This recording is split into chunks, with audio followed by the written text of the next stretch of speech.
You wouldn't believe what I discovered when I opened the door to our hotel suite. My wife, the love of my life, was kissing her ex-boyfriend on our bed. I felt like I had been punched in the gut. The room started spinning, and my mind went blank. I couldn't process what I was seeing. The man she was kissing was the same man she had told me she hated, the same man she had said was out of her life for good. But there they were, wrapped in each other's arms, without a care in the world. I stood there, frozen, as they finally noticed me standing in the doorway. My wife's eyes widened in shock, and her ex-boyfriend took a step back, a mixture of fear and guilt on his face. I didn't say a word, I just turned around and walked out of the room, leaving them to their moment of shame. Little did they know, my private jet had just landed, and I was not the broke man my wife had married. I was a billionaire, and I had been planning my revenge for months. I met my wife, Sophia, at a charity event 5 years ago. She was beautiful, smart, and charming. We fell deeply in love, and I thought I had found my soulmate. But from the beginning, I knew she had a past that she never wanted to talk about. She would always change the subject or tell me that it was not important. I didn't push the issue, thinking that our love was strong enough to overcome any obstacle. We got married a year later, and everything seemed perfect. But as time went on, I started to notice that Sophia was acting strange. She would receive mysterious phone calls, and whenever I asked her who it was, she would say it was just a friend. I didn't think much of it, but the calls became more frequent, and I started to feel a sense of unease. One day, I decided to follow her, and that's when I saw her meeting her ex-boyfriend at a coffee shop. They hugged, and I could see the chemistry between them. I felt betrayed, but I didn't confront her. Instead, I started to make plans to take back control of my life and my marriage. I had been working hard to build my business, and it had finally paid off. I was now a wealthy man, and I was ready to use my power to teach Sophia a lesson. I booked a suite at a luxurious hotel, and that's where I caught her cheating. But what she didn't know was that I had been planning my revenge for months, and it was only just beginning.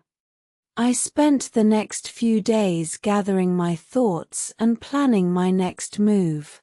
I knew I had to be careful, as I didn't want to hurt Sophia too much. But at the same time, I wanted her to know that I was not a man to be trifled with. I started by cutting her off financially, freezing our joint bank accounts and credit cards.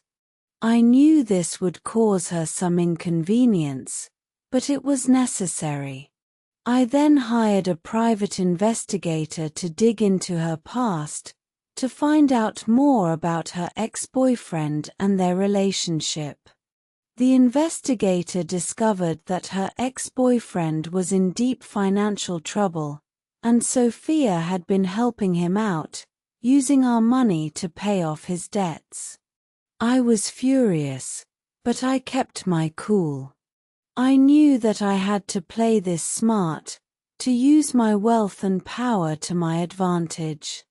I started to make public appearances, attending high-profile events and parties, making sure that Sophia knew that I was still a man of importance.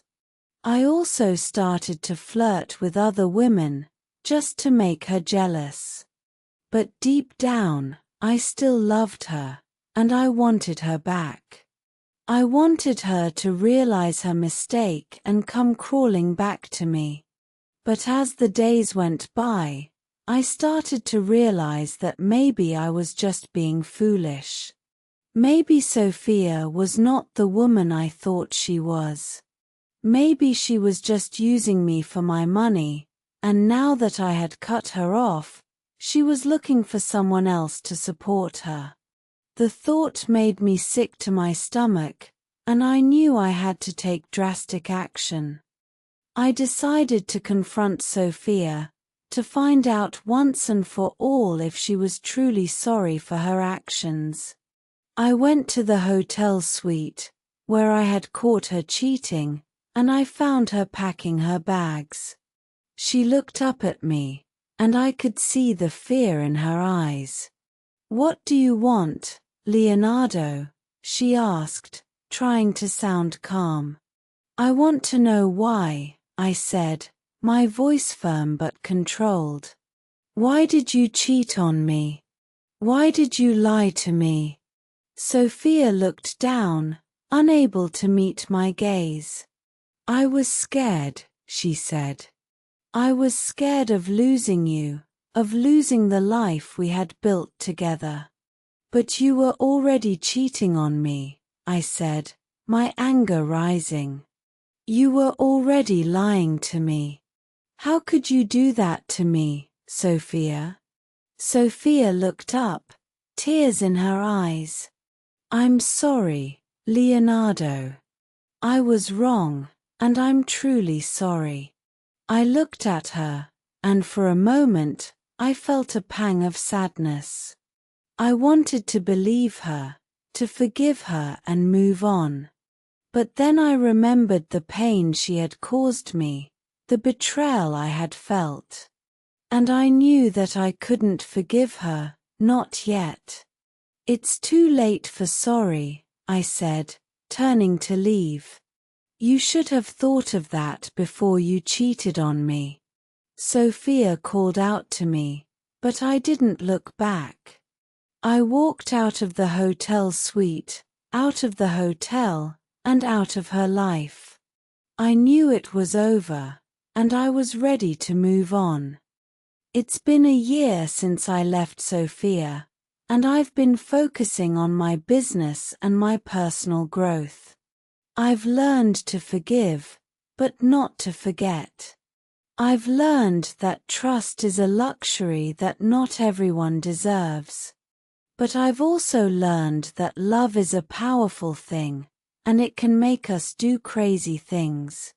I've moved on, and I'm happy now. I've found someone new, someone who loves me for who I am, and I love her for who she is. We're building a life together, a life based on trust, respect, and love.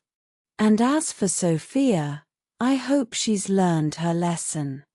I hope she's found what she's looking for, and I hope she's happy. But for me, I'm glad to be rid of her, glad to be free from the pain and the betrayal. I'm glad to be me, to be Leonardo, a man who's been through the fire and come out stronger on the other side. And to all the men and women out there who have been through similar experiences, I want to say that there is hope. There is life after betrayal, and there is love after heartbreak.